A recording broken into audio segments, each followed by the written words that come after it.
Hi guys, this is Shomili and you're watching Legal Thikana and I'm back with more updates from Bombay High Court.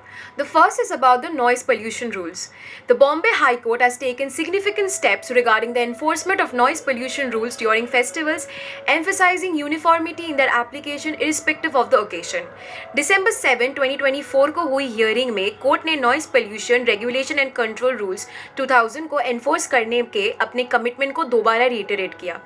Court ने ये note किया कि strict measures सभी festivals में consistently apply होने चाहिए, चाहे वो गणेश चतुर्थी हो या ईद, ताकि हाई डेसिबल साउंड सिस्टम्स के कारण पब्लिक डिस्टर्बेंसेस को रोका जा सके।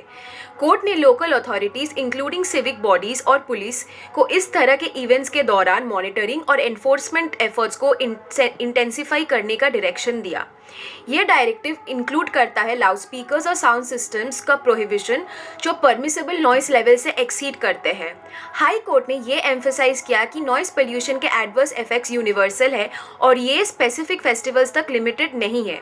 इसके अलावा बेंच ने कंप्लायंस रिपोर्ट सबमिट करने का डायरेक्शन दिया ताकि इन मेजर्स को एफिकेसी को इवेल्युएट किया जा सके।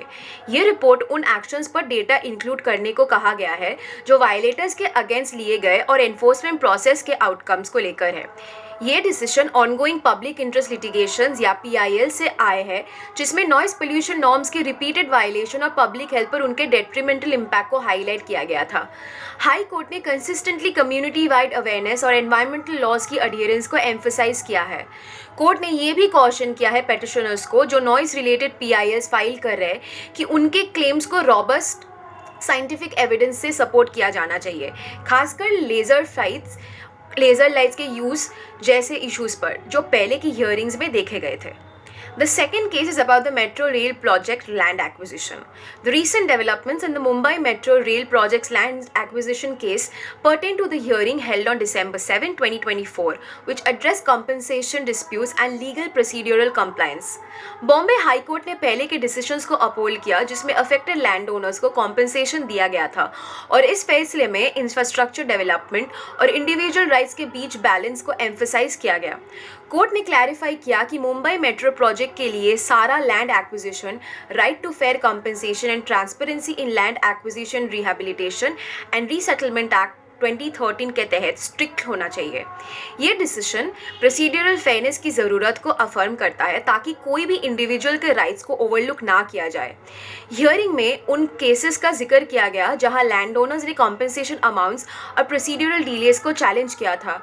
हाई कोर्ट ने अथॉरिटीज़ को पेंडिंग कॉम्पनसेशन मैटर्स को जल्दी रिमूव करने का डायरेक्शन दिया ताकि प्रोजेक्ट में कोई डिले ना हो, क्योंकि मुंबई मेट्रो एक्सपेंशन सिटी के पब्लिक ट्रांसपोर्टेशन नीड्स के लिए क्रिटिकल है।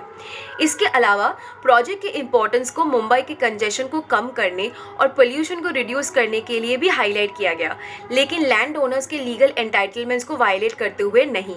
कोर्ट का ये judgement large scale infrastructure projects और जुडिशियल स्क्रूटिनी के ट्रेंड के साथ अलाइन करता है जिसमें पब्लिक इंटरेस्ट और इंडिविजुअल राइट्स के बीच बैलेंस बनाया जाता है। Thank you for staying updated with us on legal Thikana. We'll be back with more soon.